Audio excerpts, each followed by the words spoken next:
bulan, terus ada yang gitu.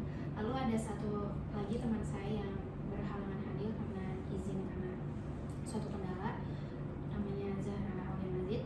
Lalu di sini kami akan memaparkan course plan yang sudah kita rencanakan, yaitu yang difokuskan kepada English learning from music.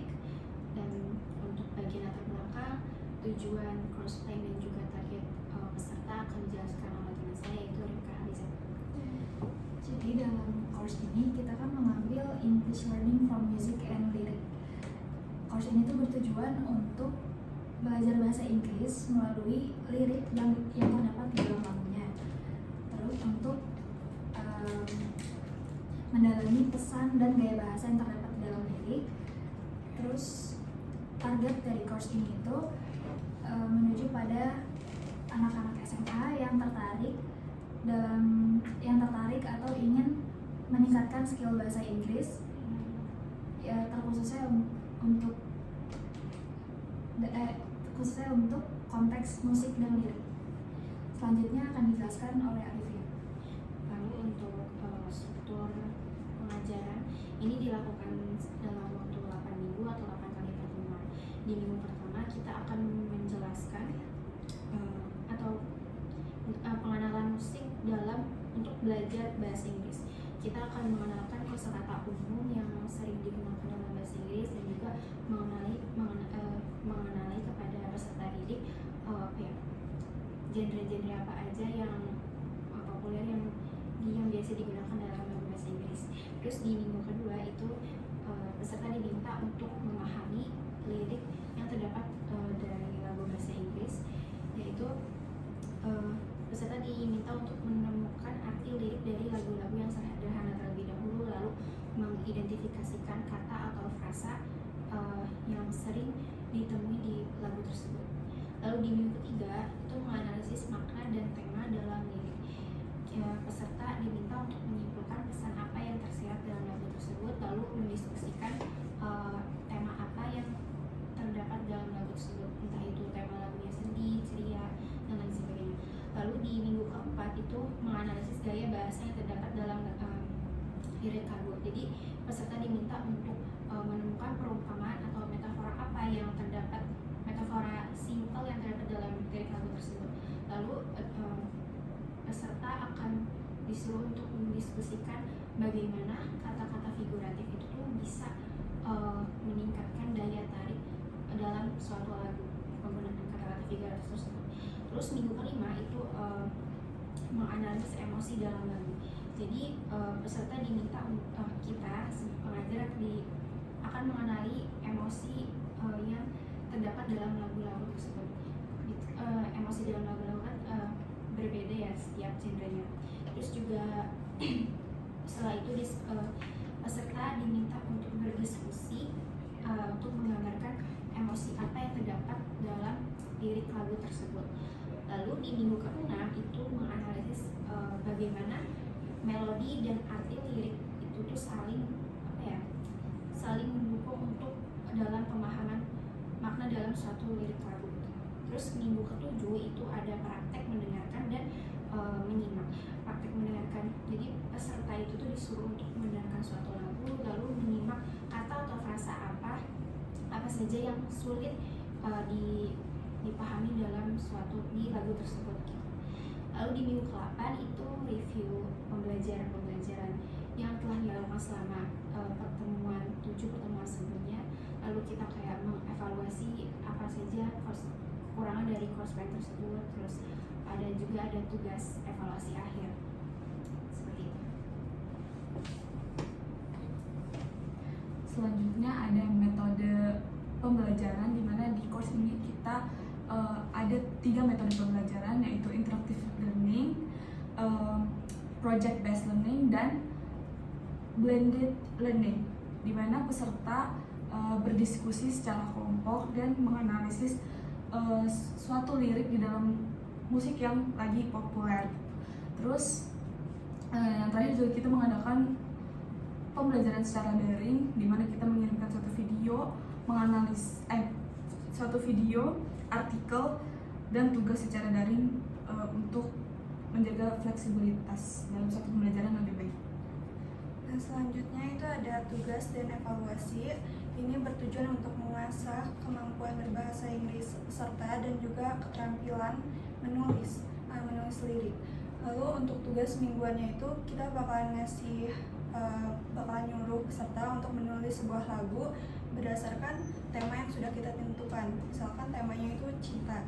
Nah, itu nanti kata-katanya itu kosakatanya terdiri dari yang sudah dipelajari selama kursus ini.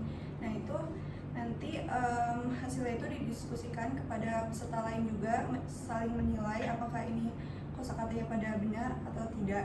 Lalu untuk evaluasi akhir ini berupa penilaian dari hasil seluruh kegiatan yang sudah dilaksanakan, terus juga menilai tugas-tugasnya, juga feedback yang udah didapat. Nah, ini dinilainya dari kreativitas dan juga penggunaan kata-katanya tepat atau tidak, penggunaan kata-kata bahasa Inggrisnya. Selanjutnya ada penyebaran angket sebelum dan sesudah pembelajaran, di mana sebelum pembelajaran ini kita menilai menilai pengetahuan awal mereka, di mana mereka seberapa mengerti dalam bahasa Inggris di suatu musik dan lirik gitu, penulisan lirik. Terus yang sesudahnya kita mengukur seberapa mereka ngerti dan menerima feedback dari mereka. Yang terakhir ada kelompok kita dibagi jadi 3 job desk. Yang pertama itu ada course designer, itu tuh membuat PPT, terus handout, dan membuat rencana untuk pembelajaran yang akan diajarkan kepada peserta. Dan yang kedua itu ada assessment dan evaluation specialist. Ini merancang dan membantu membuat pembelajaran supaya lebih menarik. Dan yang ketiga itu ada spesialis pengkajian kebutuhan dan survei kepuasan. Yang ini tuh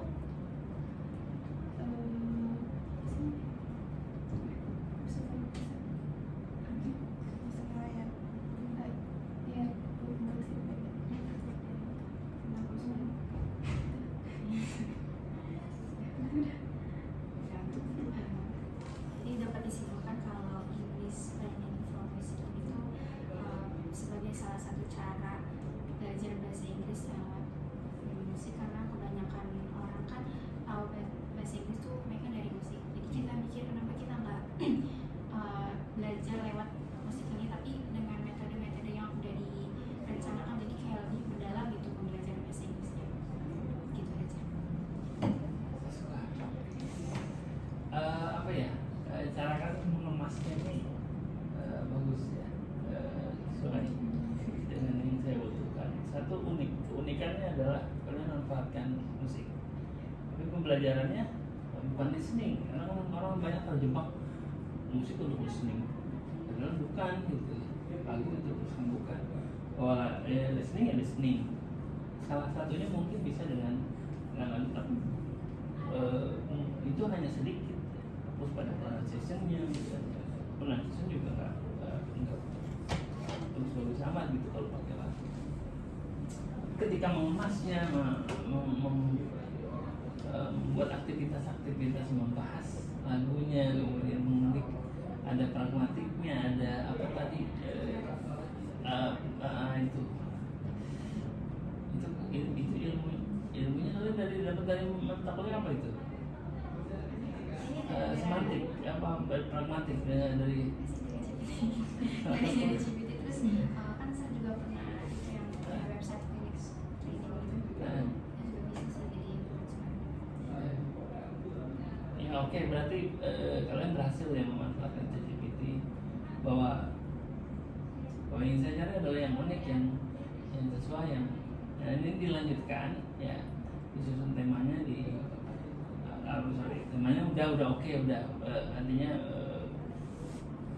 materinya udah oke, tinggal apa namanya kemasannya bagaimana gitu ya. Karena ini nanti jadi UAS. Jadi kalau nggak perlu UAS, ini nanti dibikin laporan. Setiap minggu kita nggak mesti ada perkuliahan, ya. Saya pengen setiap minggu ada laporan. Jadi seminggu ini kalian bikin apa? Udah bikin apa aja? Bikin konten, bikin kuis, bikin apa?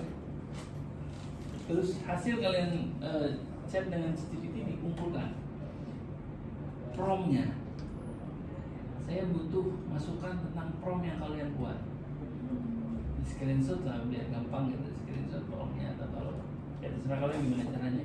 Penting prom yang kalian buat itu kan itu khas kalian, gitu. Ya nggak mungkin orang lain punya gitu.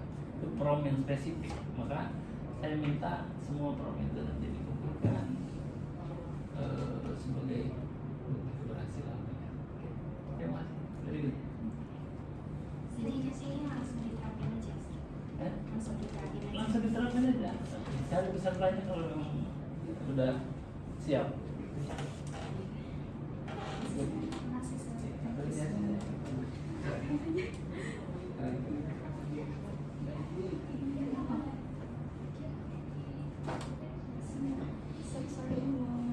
Oh iya, kameranya.